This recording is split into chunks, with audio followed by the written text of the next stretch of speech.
Hello again. In this video, I am going to do a book review of the book, The Go-Giver. Now in Pronunciation Pro, we have a pro book club meeting that we do regularly. This is actually the 15th book that we've done in Pronunciation Pro, where we choose a book and then we go ahead and read it separately and then come together for whoever can come and discuss the book. And we have an open conversation about the book. Now, I just finished this conversation and the whole video is on Pronunciation Pro with all of the other 14 books that we've reviewed. And those are all found on the Pronunciation Pro website for all of our members. But I wanted to do a summary video, a shortened summary video of the things that we discussed, because it was such a powerful book club meeting with amazing insight from our students. And I wanted to share this concept of the Go-Giver with all of you, because I believe that it will have a very profound impact on your life as you learn and apply these principles for yourselves. All right, so before I get started, I want to explain something called the compound effect. Now, you might be familiar with this concept, but the compound effect is when you establish small daily or regular habits in your life. They may seem small and insignificant, but over time, as you continue to consistently do that habit or take that action, there's a compound effect where the end result is so much bigger than just the individual action that you take. It's the small actions over time that lead to amazing results. Now, we talk about this a lot in Pronunciation Pro because it's through those small daily habits of working on the sounds of American English and the rhythm and doing our daily practice with English that those small habits, doing 15, 20, 30 minutes a day over time, create a wonderful result, an amazing result. But it does take that consistency over time to develop that compound effect. All right, so as we're talking through these concepts, I want you to think about this idea of the compound effect and the small habits that you can establish of the principles within this book so that you can experience that compound effect in your life.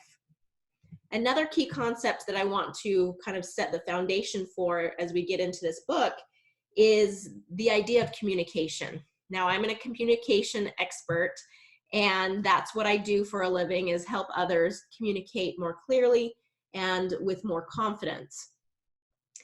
Now, communication really is just an expression of who we are. Okay, so that's why we dive into some of these concepts from the book club meeting. That's why we dive into a lot of concepts of our character and just who we are as people and how we're showing up in the world, because of this idea that communication and the way that we're communicating is an inside-out process.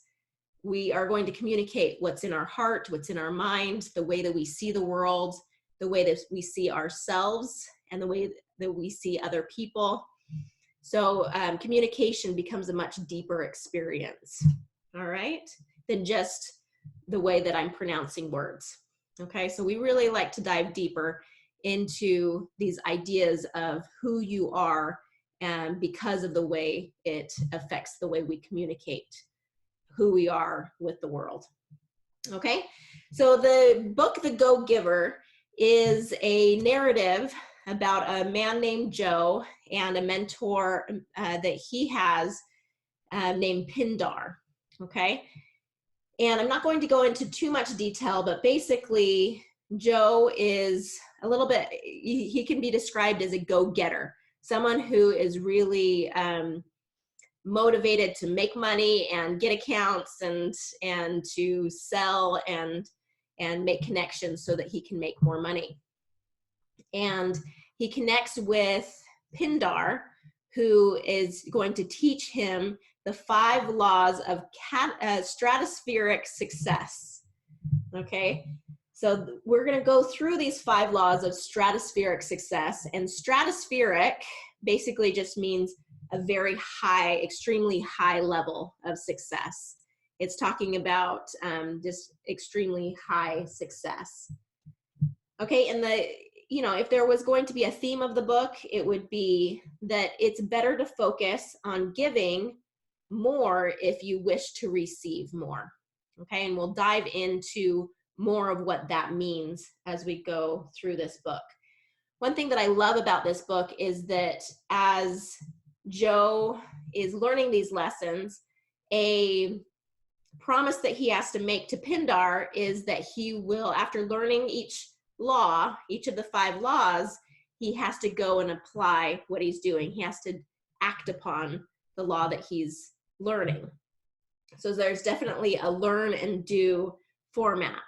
And the author really says, really recommends that you actually try to do some of these things. Instead of just thinking about them, we want you to actually go out and do them and experience it for yourselves so that you can have your own understanding, a deeper understanding of these 5 laws.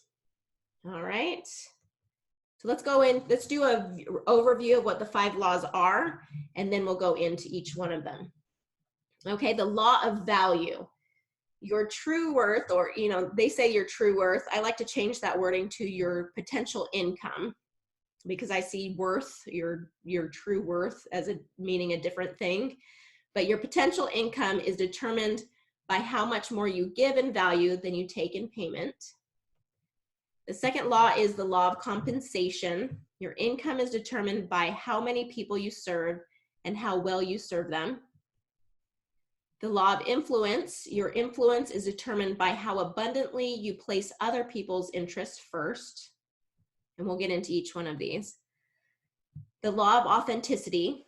The most valuable gift you have to offer is yourself. And the law of receptivity. The key to effective giving is to stay open to receiving. So let's dive right in.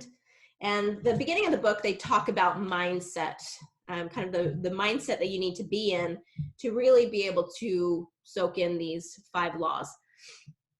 So some quotes from the book are, you get what you expect, what you focus on is what you get, and ultimately the world treats you more or less the way you expect to be treated. So whether you call it The Secret, the law of attraction, self-fulfilling prophecies, we believe very strongly here at Pronunciation Pro that our mindset really sets the stage to how successful we're going to be, how much confidence that we have, and how we show up in the world is kind of the thoughts that we have in our head and the way that we perceive ourselves and others. So if you're open to receiving, or you're open to getting good things in the world, that's something that will come back to you. Okay, so the law of value. In the book, the example that they give when talking about this is that they go to a restaurant where there's a restaurant owner, very successful restaurant, very busy, and the owner's name is Ernesto, I think. And Ernesto started with just a hot dog stand, but the way he treated his customers was exceptional. The service that he provided and the kind of the love that he shared with his customers was unique, and it was a very special experience for those who had hot dogs at his hot dog stand. So he really remembered people's names. He remembered people's interests. He really went around and tried to connect personally with his customers.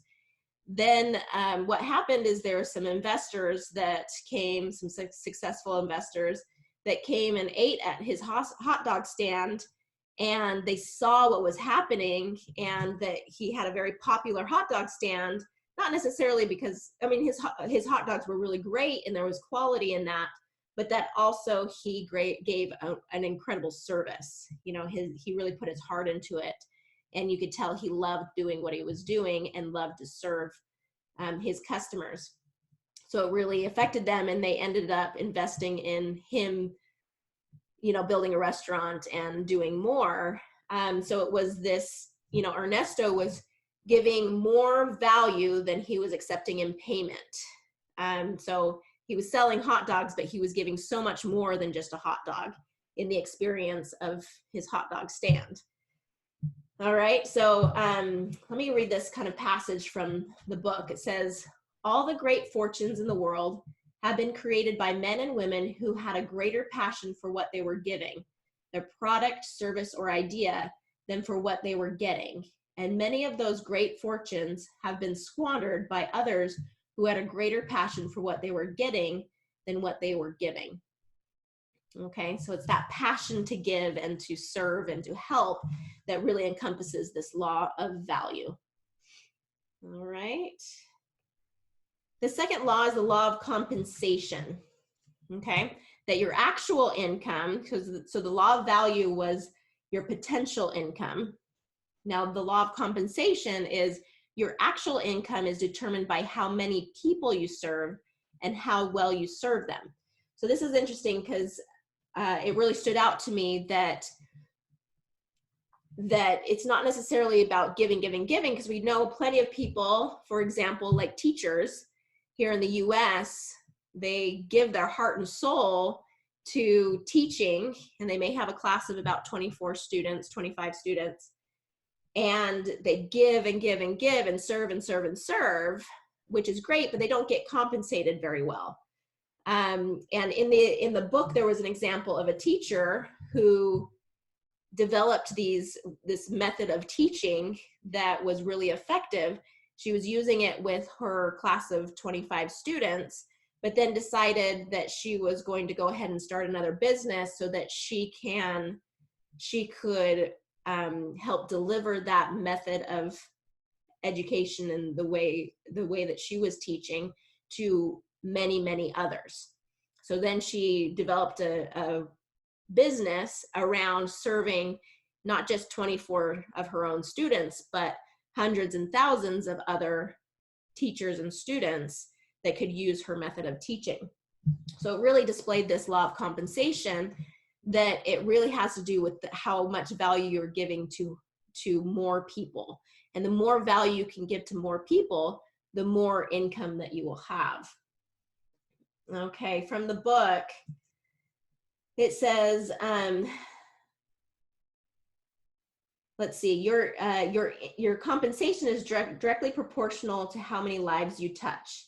And there are two amazing things about this. First, it means that you get to determine the level of compensation.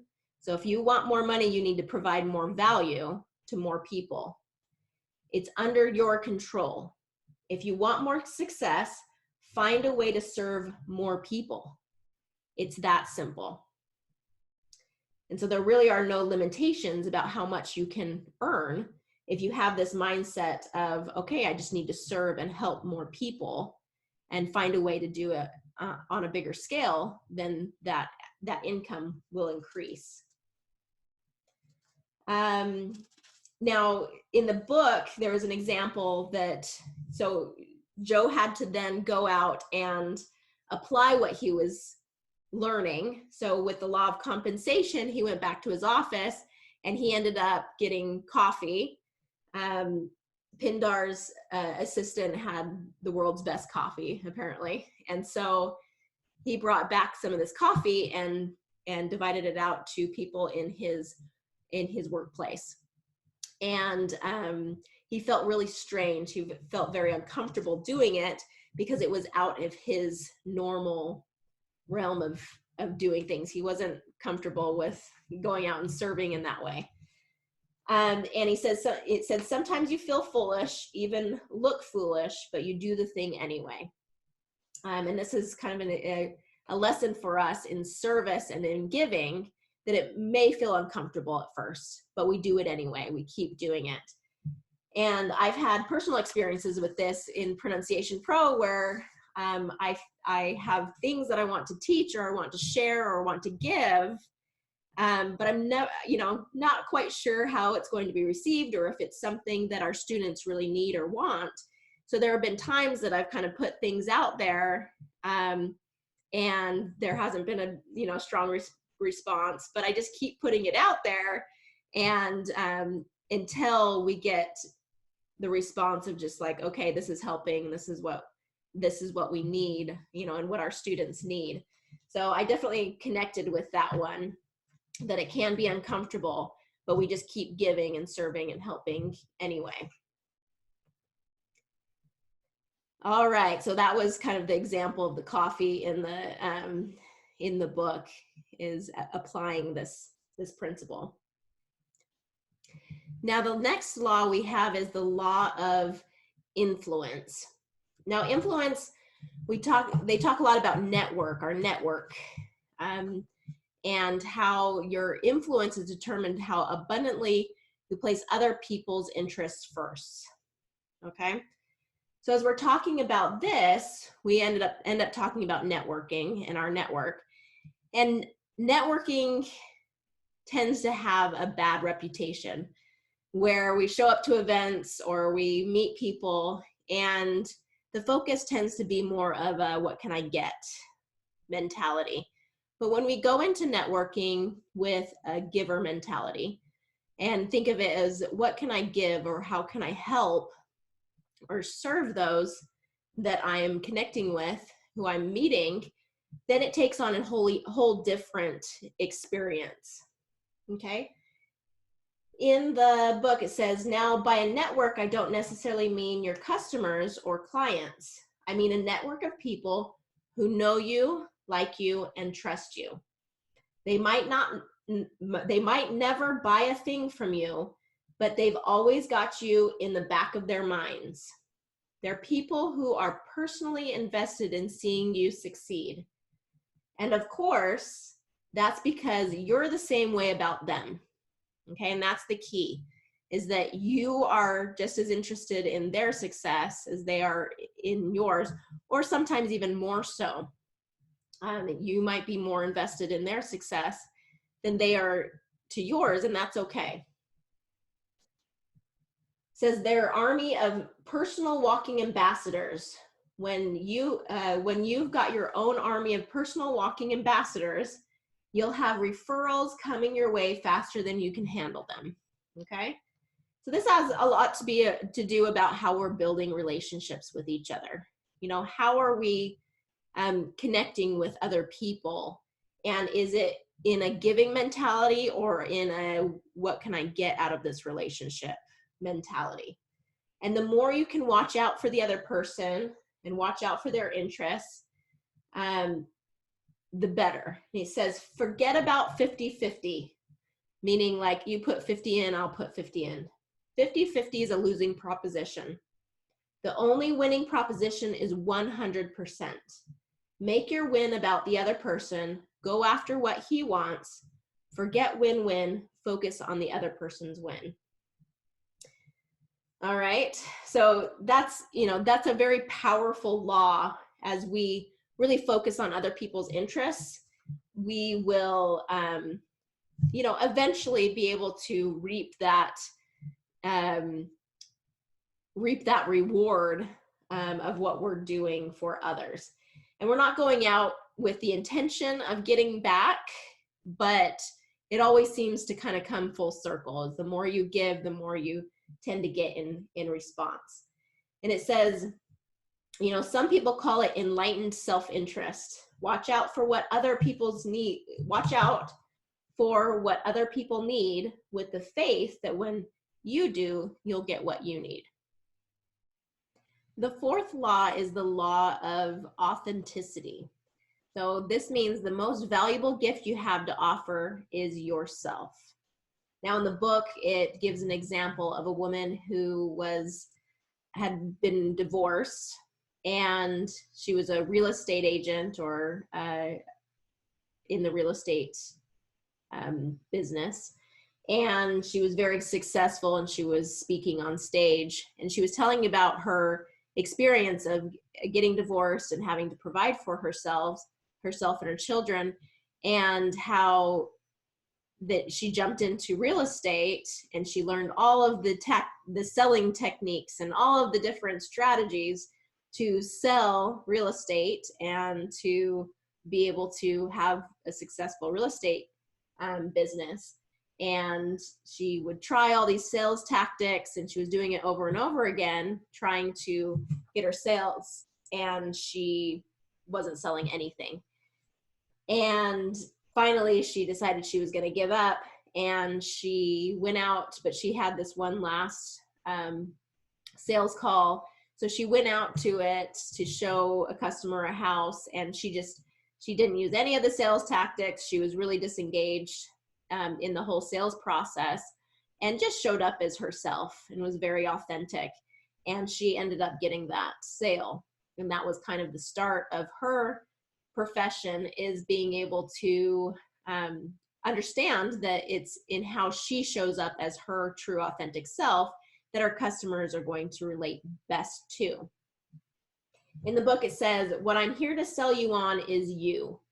People, remember this: no matter what your training, no matter what your skills, no matter what area you're in, you are your most important commodity. The most valuable gift you have to offer is you. Reaching any goal you set takes 10% specific knowledge or technical skills, 10% max. The other 90+% is people skills. And what's the foundation of all people skills? Is it liking people, caring about people, being a good listener? Those are all helpful, but they're not the core of it. The core of it is who you are. It starts with you." Okay, so it really becomes more about who you are, your true authentic self, and being able to show up as your true self. And so the most important part is showing up as your true authentic self. So who you are is the most important, and the way that you are able to communicate that. And that's why here at Pronunciation Pro, we really work hard on being able to improve our communication skills, our pronunciation, and the way we speak English, so that we can communicate better our true authentic self. Because it is probably easier for you to do that in your native language than it is to do in English. And we want to make sure that your English, you're able to improve your English to a point where you can be true to yourself and your true authentic self. A personal example that I have of this is that at the beginning of Pronunciation Pro, when I first started it, I had developed the program and the video training modules, the whole structure of the website, and we were wanting to get it out to all of you.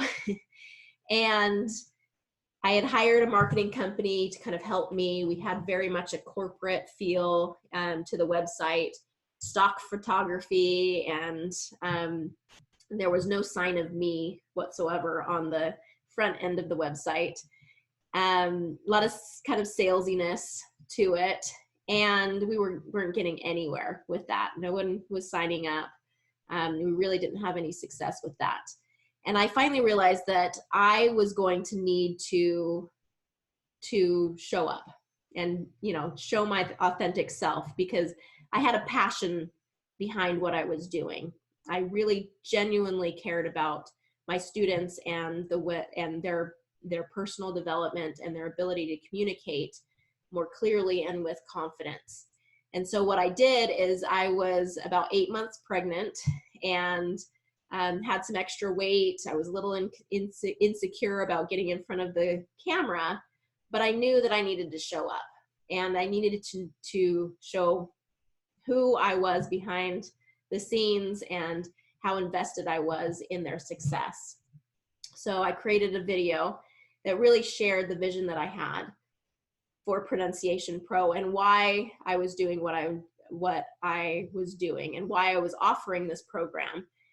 And that's really truly to be able to help non-native English speakers be able to find their true voice, to be able to show up and to be able to be confident, be clear in their English communication, and be confident to be able to share their voice and share their expertise to the world. and this is something I felt very passionate about and still do, is wanting to help all of you be able to do that. So I put this video up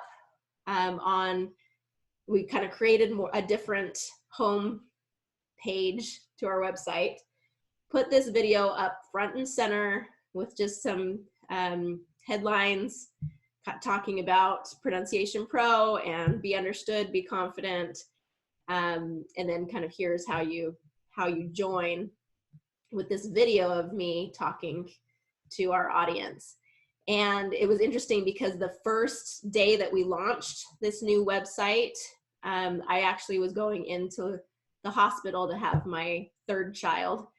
And by the time I left the hospital with that new baby, we were getting signups, and people were connecting with that video because they could see that there was somebody on the other end. There was somebody there, and when I showed up as my true authentic self, there was a connection there. They could feel that I cared. They could feel that I wanted the best for them and that they were willing to get vulnerable themselves in working on their accent and their communication skills with me. And so from that day forward, it was a lesson to me that I needed to show up and I needed to be my true authentic self if I wanted to connect with my audience, if I wanted to give and serve and have that experience with all of you. Okay, so that's the law of authenticity. The final law is the law of receptivity. All right, so receptivity is the key to effective giving is to stay open to receiving. Okay, it says it's not better to give than receive. It's insane to try to give and not receive. Trying not to receive is not only foolish, it's arrogant. When someone gives you a gift, what gives you the right to refuse it? To deny their right to give. Receiving is the natural result of giving. Every giving can happen only because it is also receiving. And if you really think about that, the example they give was when we breathe in and breathe out. There's a cycle there. Is when we breathe out, it represents giving and that service that we can provide others. When we breathe in, it's receiving. And without that cycle of giving and receiving, you know, the cycle just doesn't work without both sides of it. And so as we open ourselves up to receiving, then that will come. So we're giving and we're receiving, and it's this cycle that continues on and on. It says all the giving in the world won't bring success, won't create the results you want, unless you are also make yourself willing and able to receive it in like measure. Okay, so just thinking about that, it is an important part of the process. As someone is offering you a gift, don't deny their gift of giving, because you know, who are we to deny their ability to give to us as well? Allowing others to give freely and for us to give freely, and having this symbiotic relationship with the world around us really creates a better atmosphere for everyone. Okay, so as we wrap this up, those were the 5 laws of stratospheric success. So let's kind of bring this full circle. I like this quote from the book that says, you can't measure your success by whether or not you get the account. That's not the point. The point is not what you do, not what you accomplish, it's who you are. So as we're talking, kind of bringing it full circle back to our 2 key points here, is communication is a reflection of who we are, okay? And as you're developing who you are, it's those daily, consistent, you know, habits over time that create that compound effect that we were talking about at the beginning. And so the kindness that you give, the generosity that you give, the acts of service, the acts of love, not only in your business or in your profession, but especially but in the world around you, to anyone you encounter, to your spouse, to your children, to your neighbors, anyone that you are willing to give and provide that service to, those are those daily habits. Just those tiny habits of kindness over time has such a compound effect, not only for yourself and who you become because of it, but those around us. And just think of the compound effect that those small acts of kindness and the small acts of giving would have on the world if we're all working on those little daily habits or those consistent habits over time.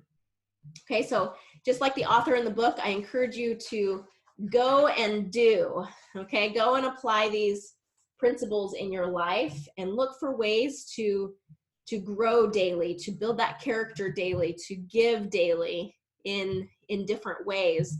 And it may be uncomfortable at first, but the more you do it, the more it will feel comfortable, and the more good you can put out in the world, and the more good you'll receive in the world. So I encourage you to do that. Thank you so much for joining me here in this book review, and I hope to see you again soon. Bye-bye now.